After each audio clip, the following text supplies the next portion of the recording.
Hello! Welcome to another day 5 or 6, I lose track, of these stories in a day.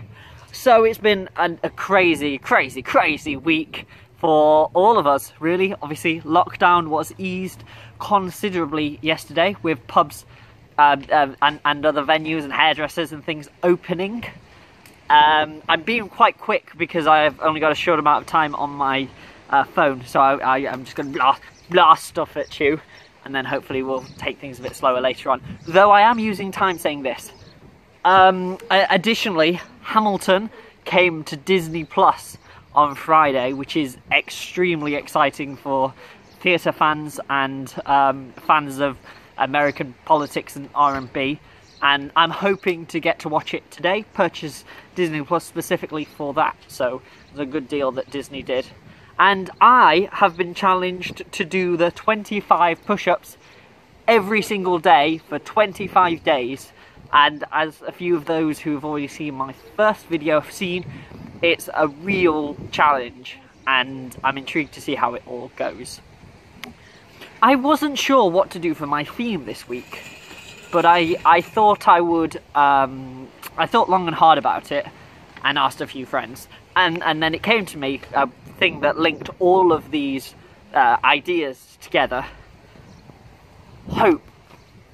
So I thought I would do this story that I never heard before on hope. Because lockdown easing, it gives us hope for the future and for everything going back to normal. Hamilton is a story that has a lot of hope at the core of it, as well as giving hope for theatre people that we will come back stronger. And I have hope that at the end of 25 days I can do 25 press-ups. So I'm going to go and find a story about hope, and I research it, learn it, and tell it to you all in these 24 hours. Firstly, I'm going to go over there and do some press-ups with me pa. Okay, so I've deleted some videos, so now I can take my time with these recordings. I'm not feeling very hopeful about today, which obviously sounds a bit upsetting, but not only is the storytelling difficult, it's we went to do some tennis at the court, and the code that they gave us didn't work, so we came back very depleted. I mean, Mum and Dad have gone back down again to try it, but I'm done. However, I have done a bit of searching for stories, and I found what I thought would be quite interesting, like an A to Z of hope and happiness tales. However, none of them are, they're sort of blurbs of stories, none of them are gripping me. So now I'm watching a great storyteller called Jan Blake do a TED Talk, and I might use the story from that. Obviously, normally I'd get her permission, but it's kind of difficult in these times. Failing that, I guess I'll just tell you Pandora's Box, because that's got some hope in it, and we all love a mythology story. So I've just come back from doing some tennis. As I expected, yesterday's code was still in play, and the person who runs the court came and changed it. So I thought I'd celebrate with a spot of skipping.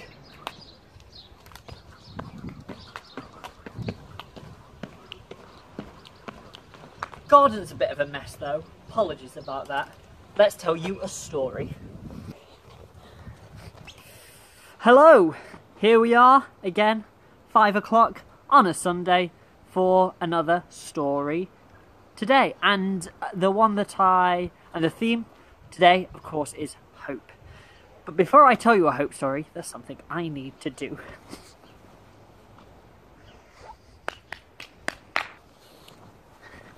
Because today is the 72nd anniversary of the NHS.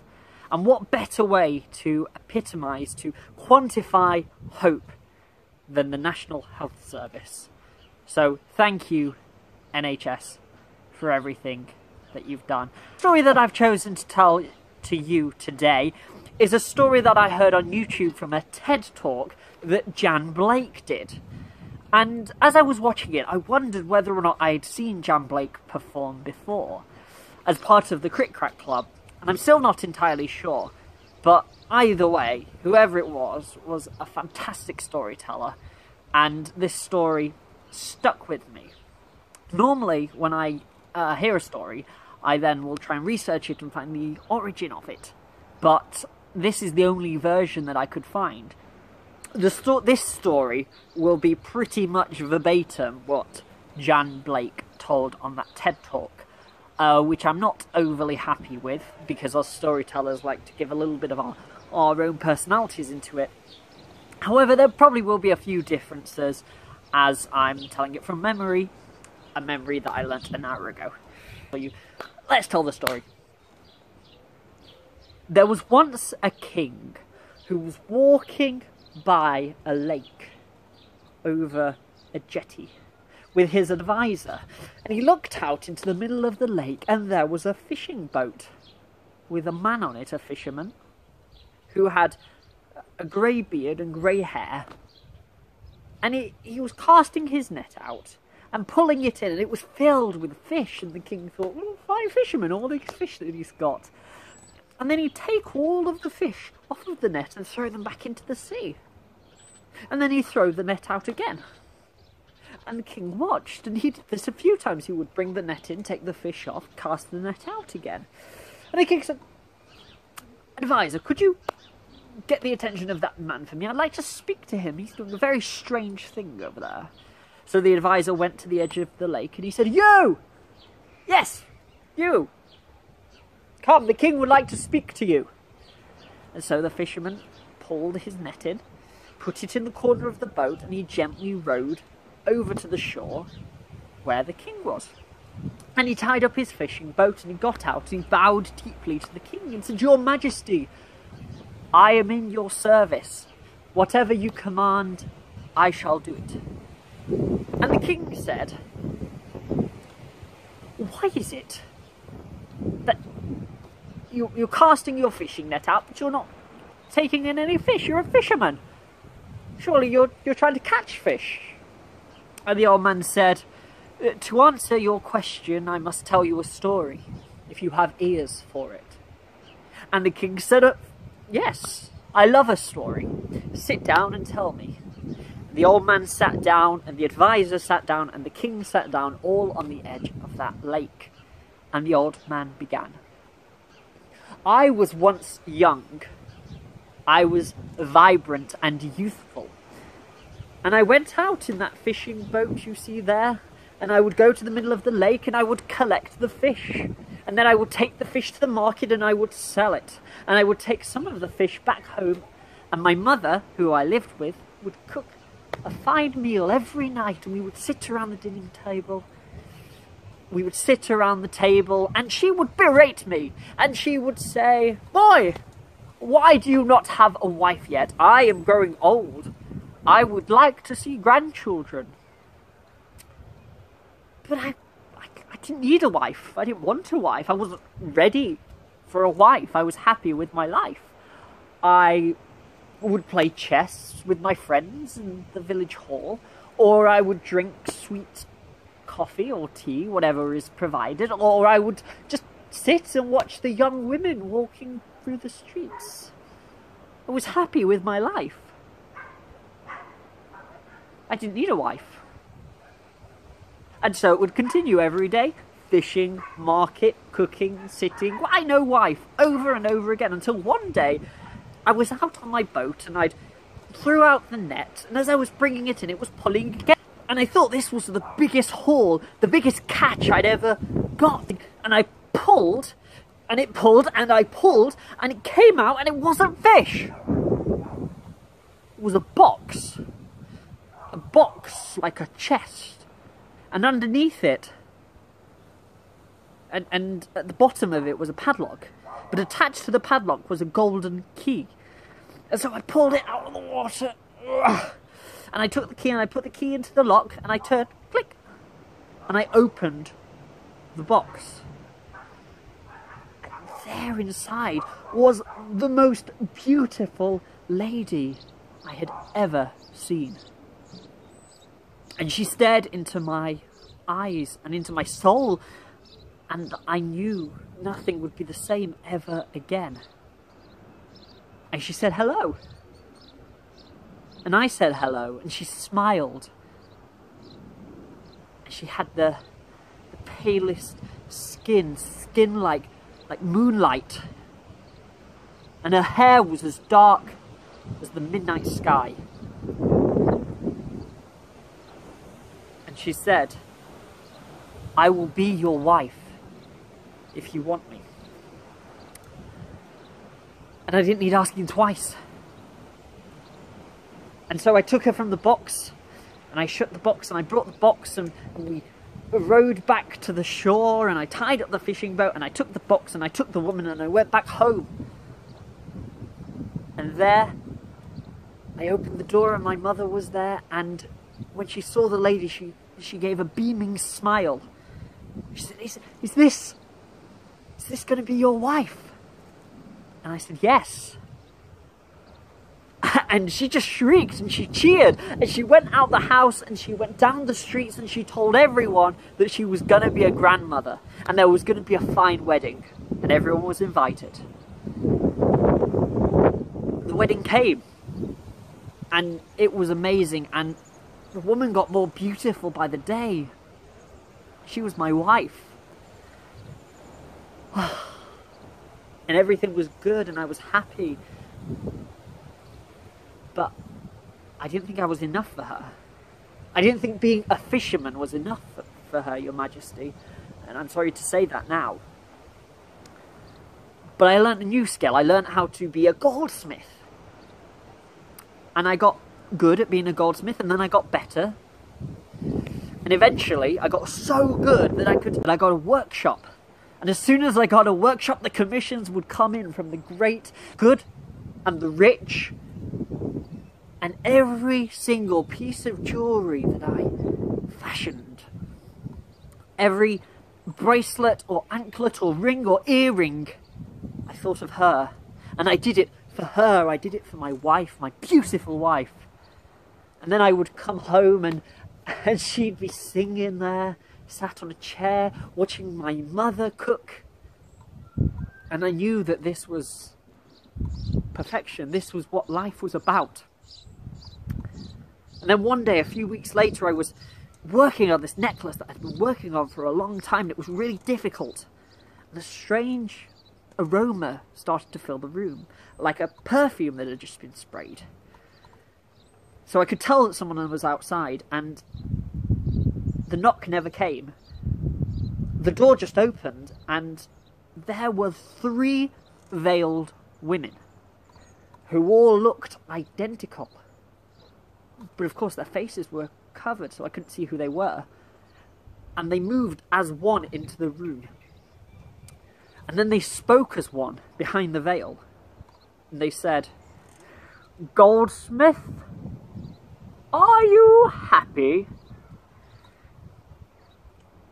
I didn't ask too many questions. I just said, yes. Yes, I am happy. Of course I'm happy. Yes, I am happy. I was sure of the answer, but I was confused why they were asking, why they had chosen me at this specific time. Well, if you're sure. As quickly they had appeared, they were gone, moving as one outside of the room, and then the door shut. But the aroma lingered, the smell lingered, and the question did as well. And Your Majesty, I couldn't stop thinking about it from that moment on. Why had they chosen me? Why that particular moment? Why? And then I went home after I'd done my work, and to be sure that I was happy. I knew I was happy, but I needed the confirmation. And I saw my wife singing, looking so beautiful, and my mother cooking, and the food looked so good. And I thought that was happiness. That was the picture of happiness. Happiness is where the heart is, and the heart is at your family. And then I took my wife and we went upstairs to the bedroom to confirm that we had happiness. Well, the next day came and I was in the office, in the goldsmith workshop, and I was working on that necklace, and it was frustrating, and of course the question was still there and why these women had come to me, but I was still surprised when the aroma came and the door was swung open and the women were there again. And they came in. Goldsmith, are you happy? I was frustrated this time. I'd answered the question yesterday. Yes, I am happy. I'm happy with my life. My wife is happy. My mother is happy. We are happy in our house, in our life. Everything is good. If you're sure.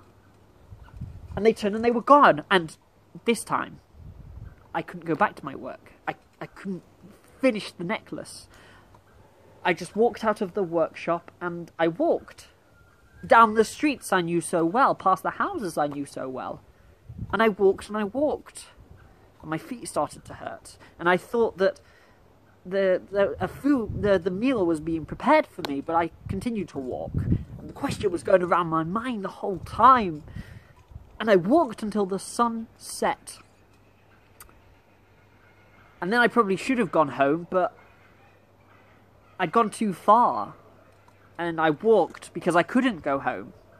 I couldn't face it. So I walked some more. And Your Majesty, I walked and I walked and I walked, the old man said, until I couldn't walk anymore, until I knew I had to go home. And so I did. I went home and my mother was there and she was not happy.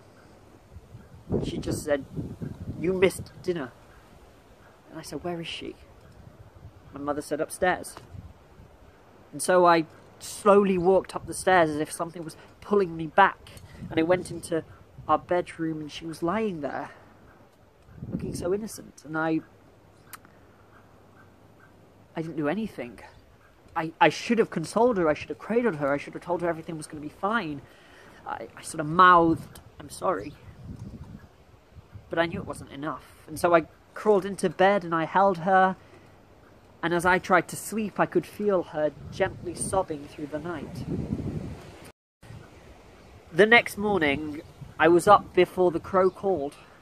I left the bed and I went out of the bedroom and I splashed some cold water onto my face. And I went to the workshop and I didn't pick up any of my tools. I just sat there staring at them, waiting for the aroma to come. Sure enough, it came. And then the three women came through the door. "Goldsmith, are you happy?" "No! No, I am not happy. I don't know what happiness is. Are you going to show me, or follow us?"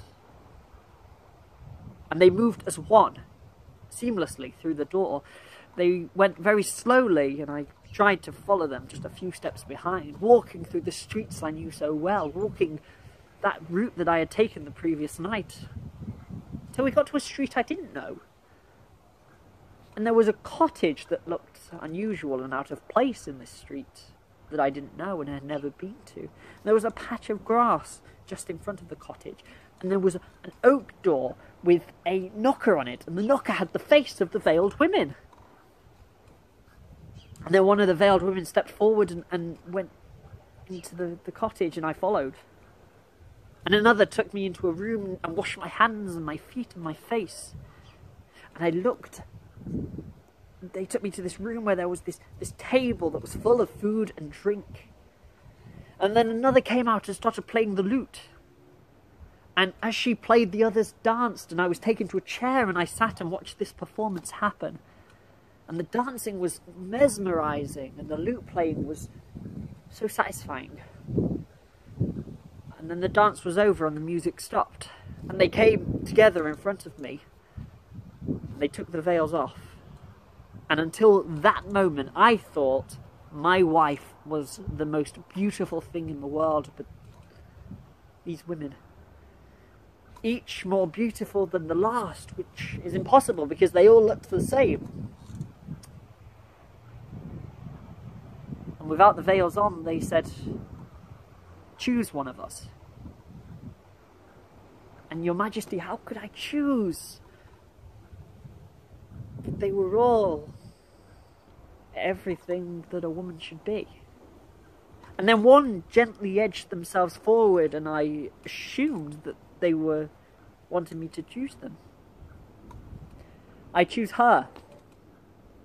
And then they return the veils to their face. You can have any of us if you return your wife to the box and the box to the lake. You have to return it to where you found it. And Your Majesty, I didn't need telling twice. I left that cottage and I ran through the streets that I didn't know until I came to the streets that I did. And then I ran through them all the way till I got home. And I burst through the door and... I wanted to say so much to my mother, but I said nothing. I just said, "Where is she?" My mother said, "Where have you been? What's going on? You've been acting so strange lately. Where is she?" "She's upstairs." "Why? What are you doing? Please talk to me." But I didn't. I just went upstairs. And she wasn't in the bedroom. And then I could hear pottling on the roof. So I climbed out the window and she was there preparing olives. She was beautiful, but I couldn't see it. I could only see the faces of the veiled women in my mind's eye. "Come with me. Now." I think my wife thought that I was playing a game. She put down the olives and she came and we went down into the bedroom. And then I picked up the box, and at that moment she knew something was off. And I had to grab her hand and I took her down the stairs, and the box was banging on every single one of the steps. And I got to the bottom of the steps and my mother said, "Where are you taking her? Where are you taking my daughter-in-law?" And I said, "Ask no questions." And then I left the house. And I walked down the streets that I knew so well, and my wife looked confused and sad and scared, and I didn't like the way she looked. And then she stopped and she pulled off and she said, What are you doing? Is it because we can't have children? We haven't had children yet." I said, "No, it's nothing to do with children, just come on." She said, "We can have children, just give me time." And I said, "Come on." And I dragged her to the lake. And then I put down the box near where the fishing boat is, and I said, "Get in." I opened the box and I said, "Get in," and she knew that I was serious. And whether it was out of love or out of fear, she got in the box, and I shut the box and I locked it, and I dangled the key from the lock, and then I put the box with her in it onto the boat, and I untied the boat and I rowed out to the middle of this lake. I pushed the box into the lake and it sunk. And as I watched it sinking, I felt this responsibility of the question leave my shoulders, and the responsibility of happiness leave my shoulders. And I sat there and I sighed deeply as all signs of the box had gone to the bottom of the lake. And then I rowed back to the shore. And I tied up the boat and I left and I ran to that street that I didn't know. And I got there and I thought I was in the right place, and I recognised the patch of grass, but there was no cottage. No oak door with a knocker that looked like a veiled woman. There was no sign that there had ever been a cottage. But I was sure I was in the right place. And I looked and I waited. I wondered whether or not it would appear at a certain time. It didn't. And then a passerby came and I asked where the cottage was, and they never heard of it. And then I sort of left my body. My feet were walking, and I followed my feet, and I went back home. And then my mouth was talking as I opened the door, and I told my mother everything that had happened. I mean everything. There was silence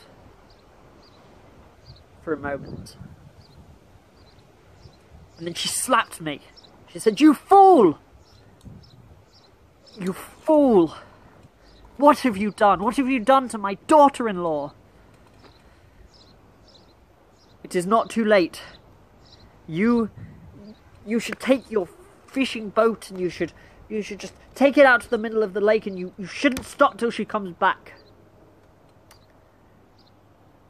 So I left her. I got on the fishing boat and I rowed to the middle of the lake, and I threw out the fishing net, and I waited a second and I pulled it back in, and there were fish on it. Perhaps more fish than I'd seen before. But I took the fish off and I threw it out again, and I hoped and prayed and I pulled it in, and I knocked off the fish, and I cast the net out and I pulled it in, and I knocked off the fish and I cast the net out and I pulled it in, and I did this until the day ended. I said, I'll come back tomorrow and I will find my wife. And I rode back to the house and I slept, and I came back tomorrow and I didn't find my wife. And I came back tomorrow and I didn't find my wife. And I came back every single day. And that's my story, Your Majesty. And if you don't mind, I'd like to continue with my work. For today might be the day that I find my wife. And the old man bowed deeply. And he left the king and his advisor, and he got onto the boat and he rowed into the middle of the lake.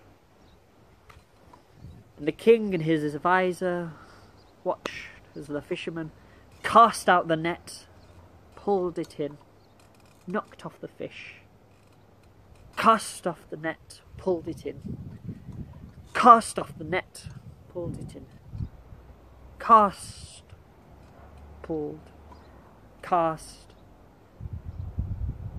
cast, cast. Thank you for listening to that, ladies and gentlemen. As I mentioned, that story is all thanks to Jen Blake and that TED Talk that I found on YouTube that I will link below. But as I've mentioned, it is pretty much entirely her words. So if you do watch the link, you'll find that it is the same story, which some people enjoy and some people do not. And I think it's pretty obvious what that story has to do with hope. But of course, it brings me to a story that I've mentioned very, very briefly, which is Pandora's box. And it's interesting, the similarities between the idea of this box being found and something released from it, and then something being retained in it, and that something retained being perhaps the most important thing. But the fact that it's retained means that it's safe and it's looked after. And in a way, perhaps the woman is better at the bottom of the lake. She was at the bottom of the lake at the start of the story, and now she's at the end.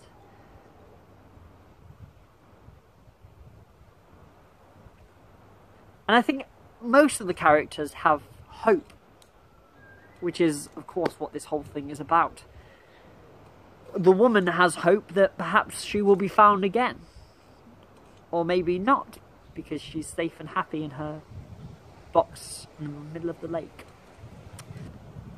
I'm running out of time. I'm running out of time. God, see you next week. That's the shot. Hopefully there's a rainbow there. Hope is there. So